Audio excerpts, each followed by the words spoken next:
semuanya. Om Swastiastu, Namo Buddhaya, Salam Kebajikan.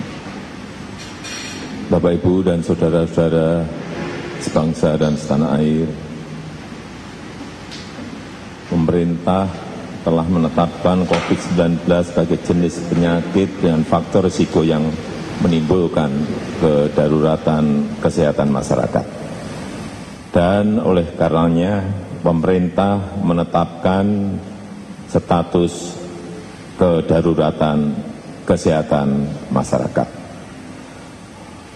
Untuk mengatasi dampak wabah tersebut, saya telah memutuskan dalam rapat kabinet bahwa opsi yang kita pilih adalah pembatasan sosial berskala besar atau PSBB. Sesuai undang-undang, PSBB ini ditetapkan oleh Menteri Kesehatan yang berkoordinasi dengan Kepala Gugus Tugas COVID-19 dan Kepala Daerah. Dasar hukumnya adalah Undang-Undang Nomor 6 Tahun 2018 tentang kekarantinaan kesehatan. Pemerintah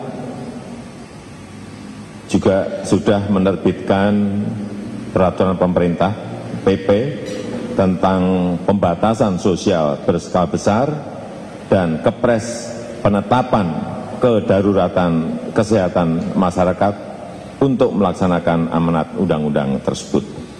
Dengan terbitnya PP ini semuanya jelas. Para kepala daerah saya minta tidak membuat kebijakan sendiri-sendiri yang tidak terkoordinasi. Semua kebijakan di daerah harus sesuai dengan peraturan, berada dalam koridor undang-undang dan PP serta Kepres tersebut. Polri juga dapat mengambil langkah-langkah penegakan hukum yang terukur dan sesuai undang-undang agar PSBB dapat berlaku secara efektif dan mencapai tujuan mencegah meluasnya wabah.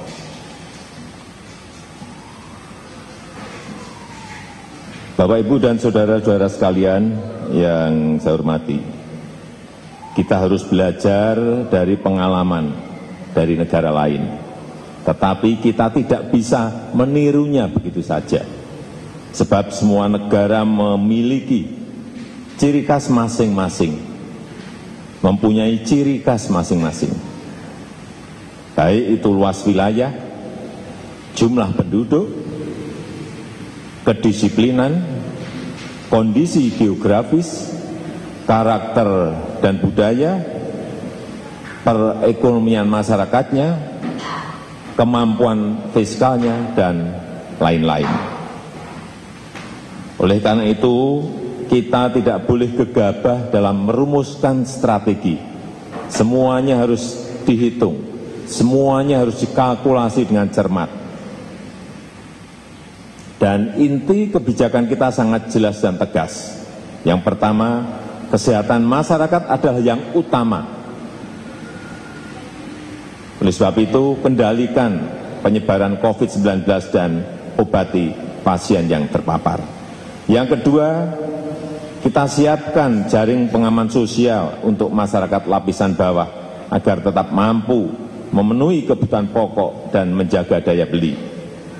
Ketiga, menjaga dunia usaha, utamanya usaha mikro, usaha kecil, usaha menengah, agar tetap beroperasi dan mampu menjaga penyerapan tenaga kerjanya. Dan pada kesempatan ini, saya akan fokus pada penyiapan bantuan untuk masyarakat lapisan bawah. Pertama, tentang PKH. Jumlah keluarga penerima akan ditingkatkan dari 9,2 juta menjadi 10 juta keluarga penerima manfaat. Sedangkan besaran manfaatnya akan dinaikkan 25%. Misalnya, komponen ibu hamil naik dari 2,4 juta rupiah menjadi 3 juta rupiah per tahun. Komponen anak usia dini 3 juta rupiah per tahun, komponen disabilitas 2,4 juta rupiah per tahun. Dan kebijakan ini efektif mulai April 2020. Kedua, kartu sembako.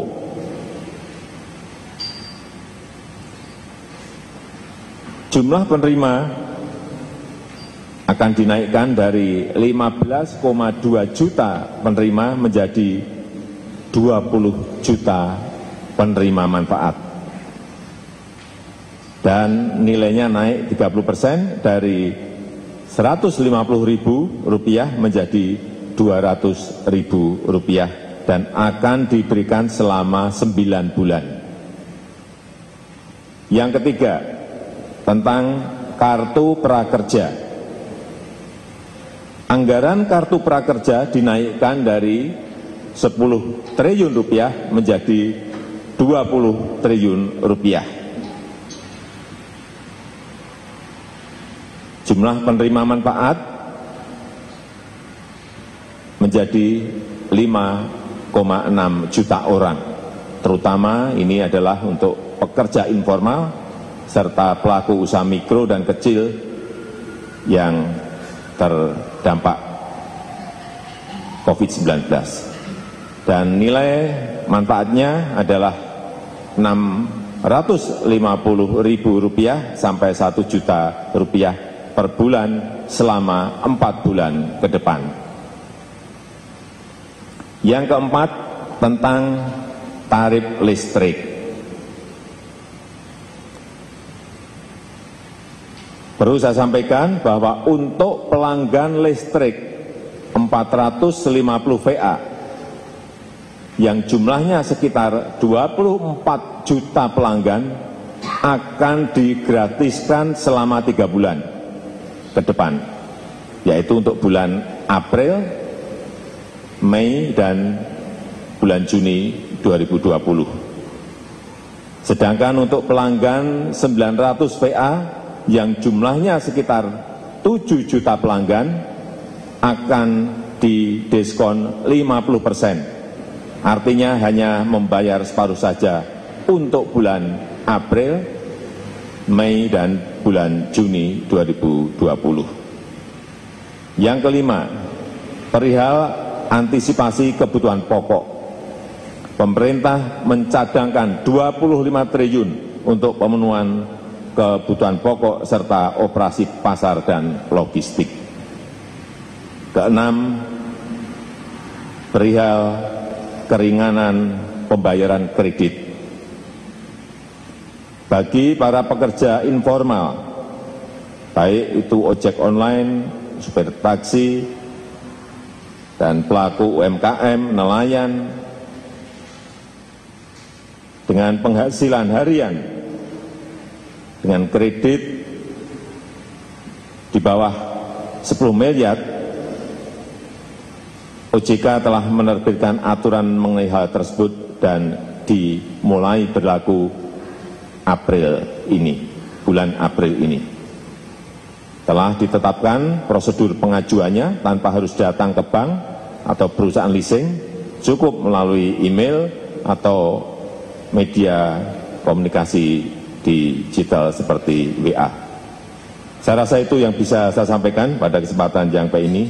Terima kasih. Wassalamualaikum warahmatullahi wabarakatuh.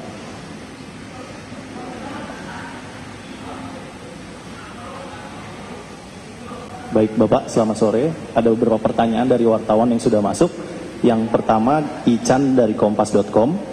Kebijakan yang Bapak umumkan terkait relaksasi kredit belum jalan di lapangan.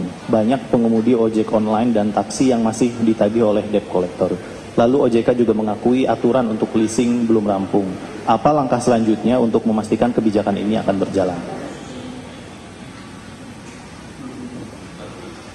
Sudah saya konfirmasi ke OJK, dimulai bulan April ini sudah efektif. Saya juga telah menerima peraturan otoritas jasa keuangan ini, khusus yang berkaitan dengan kredit tadi. Artinya sekali lagi, bulan April ini sudah bisa berjalan. Baik, berikutnya dari Rafiq Panjaitan dari Media Kumparan. Yang pertama, mengapa memunculkan wacana darurat sipil? Memang seberapa bahaya virus corona ini di Republik Indonesia? Yang kedua, bagaimana teknis pelaksanaan penerapan pembatasan sosial berskala besar atau PSBB? Akankah diatur dalam PP atau Perda? Dan mulai berlaku kapan? Dan bukankah sekarang sebenarnya sudah PSBB? Dan kalau berlaku, berlakunya di wilayah mana saja?